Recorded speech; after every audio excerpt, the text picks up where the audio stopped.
E aí pessoal do Você Mais Rico, aqui Bruno Perini falando, e nesse vídeo eu vou passar para vocês um pouco do muito que eu aprendi lendo esse baita desse livro aqui que é Organizações Exponenciais, gente. Fique ligado porque você vai aprender a identificar uma organização exponencial e se você for dono de uma empresa também vai ver como transformar a sua organização para que ela tenha um crescimento exponencial.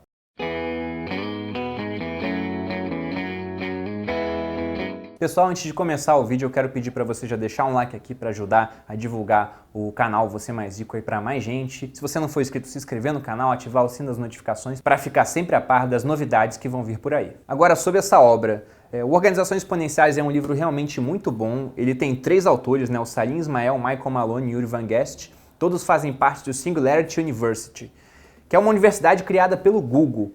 E ela é uma universidade que é meio diferente, porque ela não é reconhecida pelo MEC americano, vamos colocar assim, a instituição que faz as vezes do MEC lá. Porque ela tem o seu currículo girando de maneira tão rápida que fica difícil eles mandarem um currículo para ele ser autorizado. Então ela não conta como uma organização que possa vir a dar um certificado de nível superior. Mas a missão da Singularity University, e ela mesma é uma organização exponencial, é de educar 1 bilhão de pessoas. E eles fazem isso, eles têm foco em promover uma transformação naquelas pessoas que passam pela universidade para que elas possam transformar outras bilhões de pessoas aí pelo mundo. E muitas delas criando organizações exponenciais também.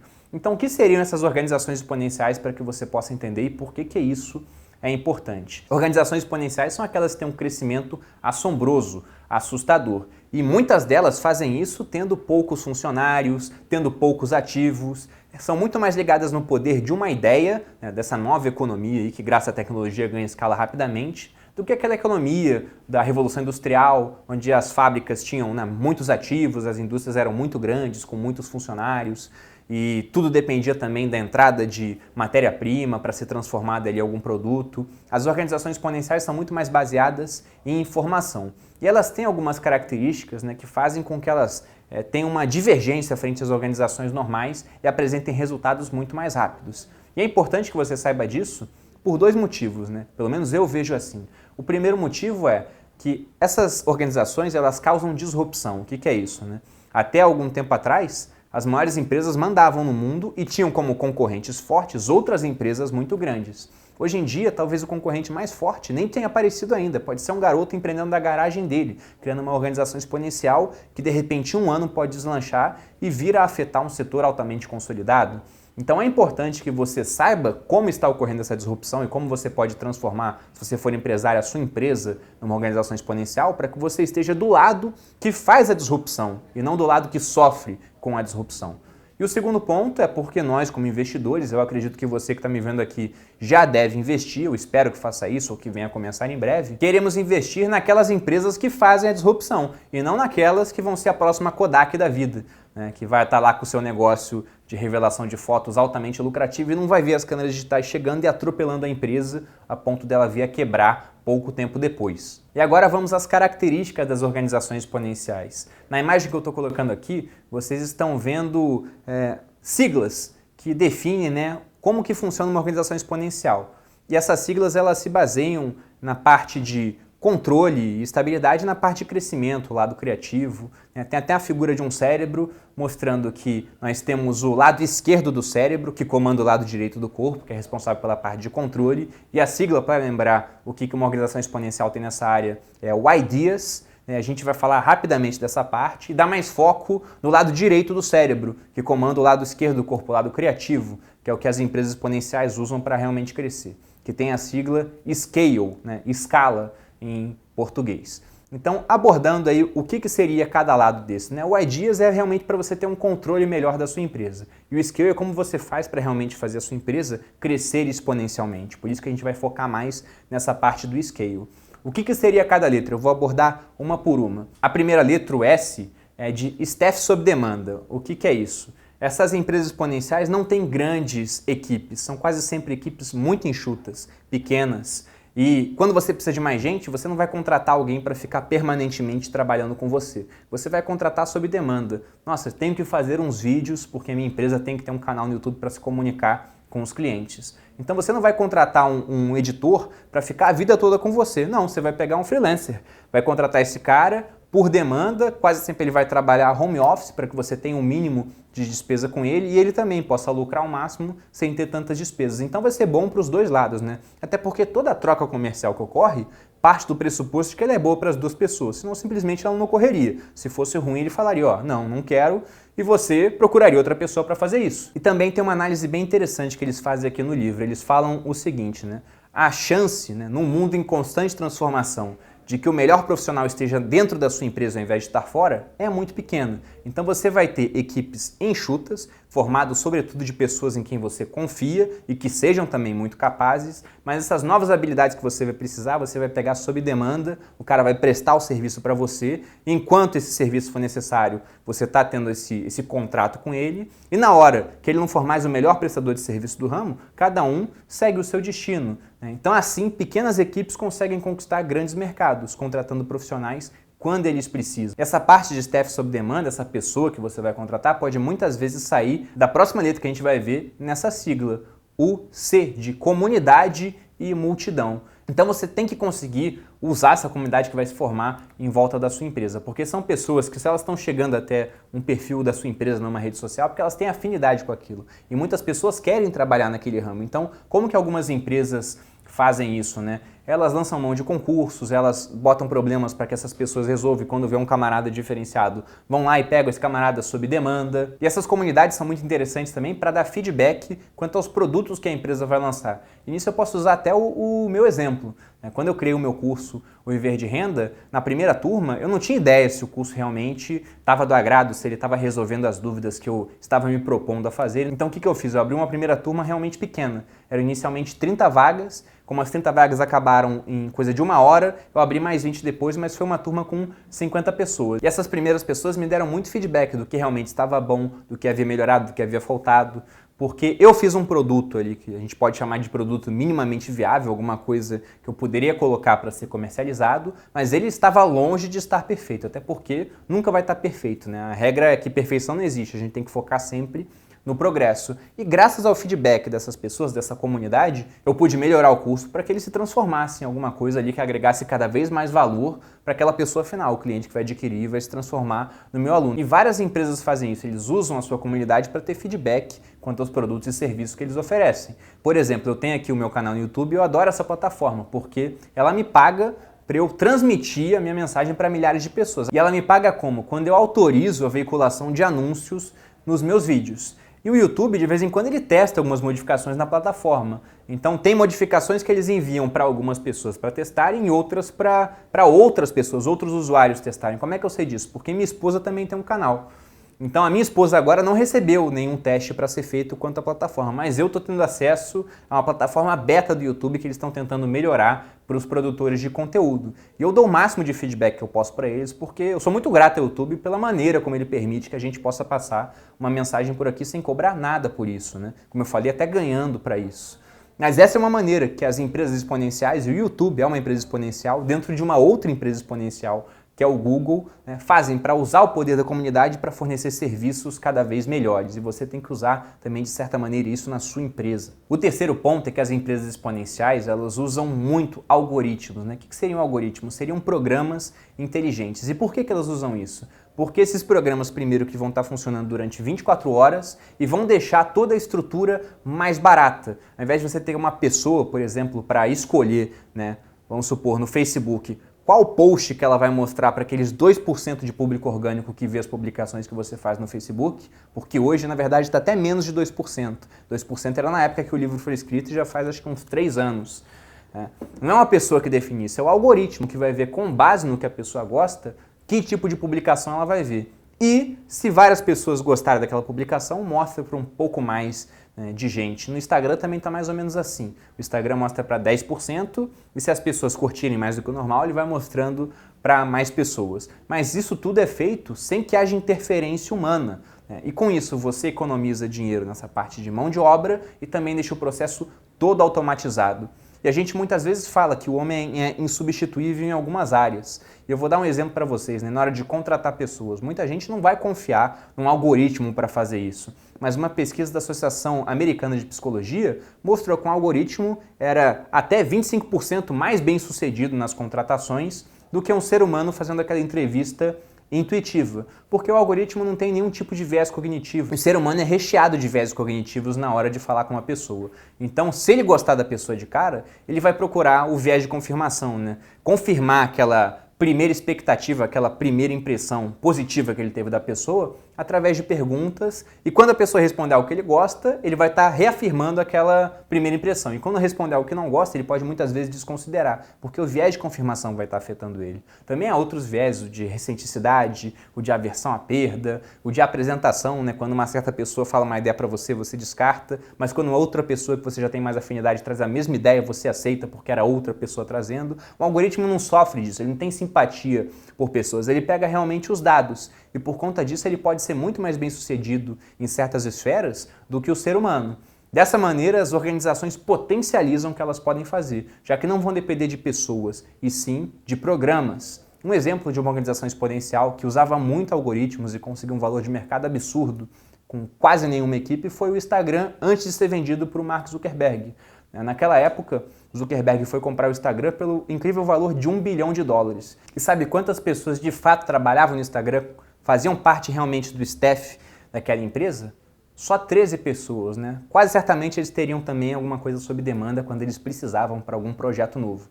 Mas de realmente pessoas fixas eram só 13 pessoas. É meio que impensável, né, para quem está acostumado com aquela velha economia, pensar que uma empresa com apenas 13 pessoas pudesse se transformar em algo tão valioso e com alcance global. A próxima letra do Scale é o L, né, mas na verdade ele vai, em português, significar ativos alavancados. O que seria isso? Hoje essas empresas têm uma visão parecida com a que eu tenho. Na verdade, eu tenho uma visão parecida com a que elas têm, porque eu não inventei nada, né? Realmente há muito pouca coisa nova aqui, quase tudo é a cópia da cópia da cópia. Então isso chegou até mim, mas as empresas já tinham essa visão, que é o quê? Você pagar pouco, né, pelo acesso ao invés de pagar muito pela posse. Então essas empresas quase sempre não têm fábrica, se elas precisam realmente trazer um produto físico ali para o mercado. Elas fazem o que? Elas contratam uma fábrica terceirizada para que aquela fábrica venha produzir o produto. Um exemplo, as empresas de calçado, né? A Nike, ela contrata fábricas terceirizadas, a Adidas contrata fábricas terceirizadas, a Apple, pasmem, ela não tem uma fábrica que faz o iPhone, não. Ela contrata fábricas para fabricar o iPhone, o iPad, os outros produtos da Apple, assim como quase todas as grandes empresas de eletrônicos. Eles preferem pagar pela fabricação, pelo serviço de fabricação, ao invés de ter problema em gerenciar grandes fábricas. Eu citei essas empresas, mas há exemplos até melhores de empresas que fazem isso com uma maestria tremenda. Por exemplo, Uber é a maior empresa de transporte terrestre do mundo e eles não são donos dos carros. Os carros são das pessoas, eles apenas utilizam, né, esse serviço, eles dão às pessoas a oportunidade de transformar o carro delas em uma maneira de gerar mais dinheiro para eles e para a empresa. O Airbnb também se transformou na maior empresa de hotelaria do mundo e eles não têm hotéis, eles não têm os ativos, eles apenas são uma plataforma onde as pessoas podem cadastrar suas casas ou quartos para receber outras pessoas e com isso essas pessoas ganham dinheiro e o Airbnb ganha dinheiro também. Então não são donos dos ativos, mas conseguem gerar dinheiro com ativos de outras pessoas, né? É essa a lógica dos ativos alavancados. A gente pode ficar citando aqui o dia inteiro uma série de empresas que fazem isso e utilizar um exemplo até regional de empresas que, por exemplo, tinham galpões logísticos, tinham prédios de escritório e o que eles fizeram? Se desfizeram, né, dessas posses, venderam ou transformaram em fundos imobiliários. Ou seja, vende para alguém que vai transformar num fundo e fica lá pagando um aluguel para essa empresa que comprou o fundo. E a última letra da sigla Scale é o E de engajamento. Se a gente for olhar hoje, as empresas exponenciais elas não possuem clientes, elas possuem fãs. Pensa na Apple.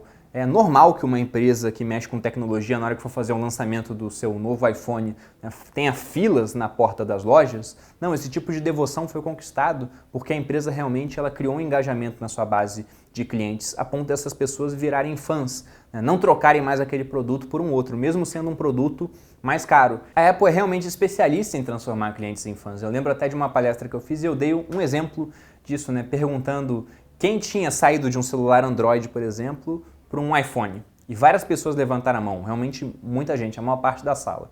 E depois eu perguntei, e quem fez o caminho inverso, né? tinha um iPhone e depois resolveu ir para o Android. Era uma ou outra pessoa, porque realmente depois que a pessoa começa a usar um aparelho da Apple, ela dificilmente vai trocar. Nas outras maneiras das empresas conseguirem esse tipo de engajamento é a utilização de redes sociais para falar com seus clientes e também através da promoção de concursos, de sorteios, né? O Netflix, por exemplo, certa vez fez um concurso onde ele queria melhorar o seu algoritmo para fornecer as melhores opções de filmes para cada pessoa, dependendo do seu perfil. E eles ofereceram um prêmio de $100 mil para quem conseguisse melhorar aquele algoritmo. E a resposta veio mais rapidamente do que eles supunham que iria ocorrer, né? Forneceram um novo algoritmo para eles e só o burburinho daquele concurso já gerou muita resposta social das pessoas para a empresa. E hoje eles também têm uma base de fãs gigantesca, né? Várias pessoas deixam de pagar muita coisa por aí, mas não atrasa a mensalidade do Netflix, já que é um serviço muito barato para o que ele gera em termos de benefício. Então é outra empresa que não tem clientes, tem realmente fãs. E através dessas 5 combinações, né, staff sob demanda, comunidade e multidão, algoritmos, ativos alavancados e o engajamento dessa comunidade multidão também para transformar esses potenciais clientes em fãs, uma empresa pode realmente se transformar em uma empresa exponencial. E a parte do Ideas, que é a parte do cérebro responsável pelo controle da empresa, é muito mais para que você possa gerenciar esse crescimento. Então, o que significam as letras do Ideas? O I é de interfaces, né? Você tentar botar as coisas da maneira mais automática possível para que o cliente consiga usar o seu produto ou serviço. Um exemplo disso é a interface que o Google AdWords, que também é outro braço milionário aí de receita que o Google tem, usa com seus clientes. Você consegue contratar os anúncios, né? Pedir para expor a sua empresa, a sua marca ali nos anúncios que o Google promove pela internet, né? Sem falar com uma pessoa. É tudo totalmente automatizado, o que facilita muito o trabalho. Você não vai ter que ficar ligando, mandando e-mail, não. É tudo muito, muito rápido. E aí vem a parte, o Dashboards, que também é fornecer para o pessoal da empresa mesmo, para que eles tenham acesso às métricas principais.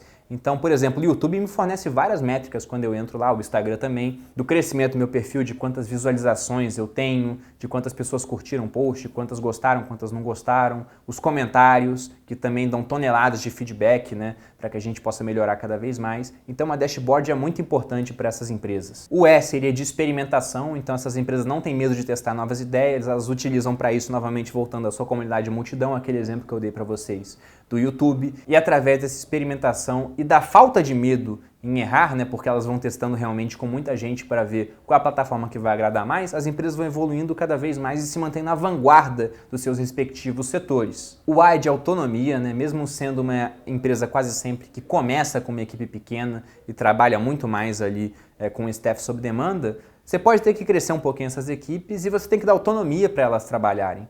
Porque se você está tendo o trabalho de contratar pessoas competentes, não é para que você fique falando para elas o que fazer o tempo todo. Você tem que simplesmente dar a tarefa e deixar que eles façam da maneira que eles entenderem. Se você realmente confia na sua equipe. Se você não puder confiar, é sinal de que aquela equipe não é a certa para você ainda, para a sua empresa. É melhor correr atrás de outras pessoas para integrar aquela equipe, para que você realmente possa dar responsabilidade e autonomia para que eles trabalhem. Uma história de como que essa autonomia funciona pode ser extraída da criação do Kindle pela Amazon, que é também uma organização exponencial, apesar do seu grande tamanho hoje, né? A gente pensa que as empresas exponenciais são pequenas, mas elas começam pequenas e podem simplesmente ficar gigantescas. A Amazon tem toda essa parte, os algoritmos e tudo, mas quanto à autonomia das equipes, ela é mestre em fazer isso. O Kindle, por exemplo, como é que foi o desenvolvimento? O Jeff Bezos pegou um executivo em quem ele confiava muito, que era até um dos que recebiam o apelido de Jeff Bots. E o que eram esses Jeff Bots? Eram executivos que conviviam há tanto tempo com o Jeff Bezos e que admiravam tanto o Bezos, que já tinham pego alguns trejeitos dele.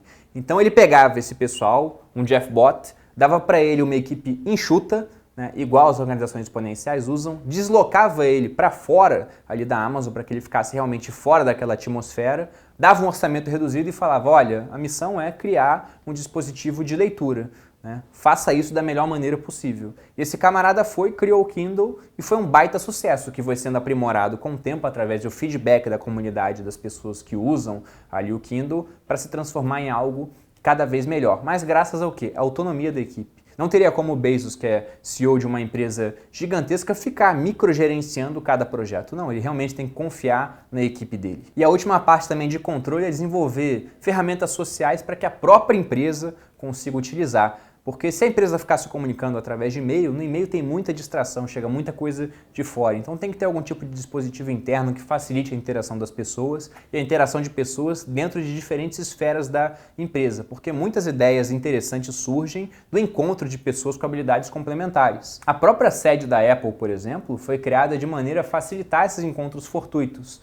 Então, quando Steve Jobs contratou um arquiteto ali para fazer a sede, ele falou que queria que esse tipo de coisa acontecesse, porque ele via valor sendo produzido nessas ocasiões. E depois dessa sopa de letrinhas, gente, do Scale e do Ideas, né, que permite que uma empresa tenha um crescimento exponencial e controle e gerencie esse crescimento para conseguir também ter uma resposta e automatizar e melhorar aquela questão do Scale, vem o propósito da empresa, que é algo muito importante. As empresas exponenciais, essas organizações, já nascem muito ambiciosas, elas quase sempre têm um propósito muito grande. Por exemplo, o Google. Qual o seu propósito transformador massivo, que é a sigla que o livro usa, né? PTM. O Google fala que quer organizar a informação no mundo. Olha só que baita propósito da empresa. Eu posso apostar que um programador que está trabalhando aqui no Brasil e trabalha para o Google, que é uma empresa que está localizada nos Estados Unidos, sabe, né? Se ele tiver na dúvida do que fazer, ele lembra disso. Não, eu tenho que focar em organizar a informação do mundo. Outro propósito transformador massivo que a gente vê, por exemplo, na Amazon. A Amazon, ela surgiu com a missão de ser a loja de tudo. Então o Jeff Bezos sempre tenta implementar novos itens ali naquela loja. E depois ela mudou o seu propósito para ser a loja de tudo e com os preços mais baixos. Então os funcionários da Amazon sabem que, na dúvida, né, se eles encontram um outro site com preço mais baixo, a Amazon tem que no mínimo igualar aquele preço. Na verdade, eles nem têm mais que fazer isso, porque a Amazon tem um algoritmo que faz isso automaticamente, o que dá mais velocidade no processo e também uma economia de custos. E toda organização exponencial vai ter um propósito transformador massivo por trás. Porque, primeiro, que isso orienta todas as pessoas da organização e, segundo, que ela também vira uma baita de uma ferramenta de motivação para a empresa. E um ponto interessante é que quando você cria um propósito transformador massivo, fica até difícil de seus concorrentes te copiarem. Não tem como um outro mecanismo de busca botar o propósito transformador massivo dele como nós também vamos organizar a informação mundial, porque o Google já colocou esse propósito. Lendo esse livro até defini um propósito aqui para o canal, para você mais rico, que é educar financeiramente os falantes de língua portuguesa. Então é uma coisa que extrapola o Brasil, porque eu sei que tem gente que me segue, né, de Portugal, de Angola e de outros países que falam português. Então essas são as características que definem uma organização exponencial. E o livro ele traz também um questionário. No final do livro ele pergunta, né, faz uma série de questionamentos sobre a sua organização para quem é empresário, para que você possa identificar se ela é exponencial ou não. Quando eu respondi o questionário, a minha organização ficou no limite entre ser exponencial ou não, porque eu tenho engajamento em rede social, eu utilizo os algoritmos que o YouTube e o Instagram já dão prontos, né? Uso questão de plataformas web, toda essa parte me favorecia, mas a parte de controle eu não tinha tanta dashboard assim, não prestava tanta atenção nesses mecanismos, né? Já usava a área de staff sob demanda, então eu tinha pontos positivos que transformavam a minha empresa em algo mais próximo de uma organização exponencial, mas tinha pontos negativos, porque ainda tinha muitas tarefas feitas manualmente. E essas tarefas manuais me fazem perder tempo e recursos. Então a maneira pela qual você vai transformar a sua empresa, né, ou a empresa que você vai criar em algo exponencial é adotando realmente as ideias ali no Scale e no Ideas. E você vai também buscar olhar o portfólio das empresas que você investe hoje para procurar aquelas que tenham uma estrutura mais próxima de uma organização exponencial ou que possam dar origem a organizações exponenciais dentro dela. Porque aí você vai estar escolhendo investir nos causadores da disrupção e não nas pessoas que vão sofrer com esse processo. Pessoal, eu sei que eu tentei resumir aqui uma tarefa ingrata, um livro muito bom e até meio extenso sobre o assunto em um vídeo curto, mas eu acho que deu para passar uma boa noção do que você vai encontrar lendo Organizações Exponenciais. Se você gostou desse breve resumo, então dê uma olhada no livro, eu estou deixando aqui na descrição um link para que você veja um pouco mais de informações ali no site da Amazon. E se você for empresário ou tiver vontade de empreender nessa área, ou também estiver preocupado com o rumo que as empresas estão tomando, porque no mundo em constante mudança a gente tem que estar buscando sempre investir bem o nosso dinheiro nas empresas que vão ter um crescimento maior, também dê uma olhada porque é uma leitura bem prazerosa e muito instrutiva. Eu espero que você tenha gostado desse vídeo. Se você gostou, dê um like aqui embaixo, compartilhe com seus amigos, se inscreva no canal e me siga nas redes sociais. Um grande abraço e até a próxima!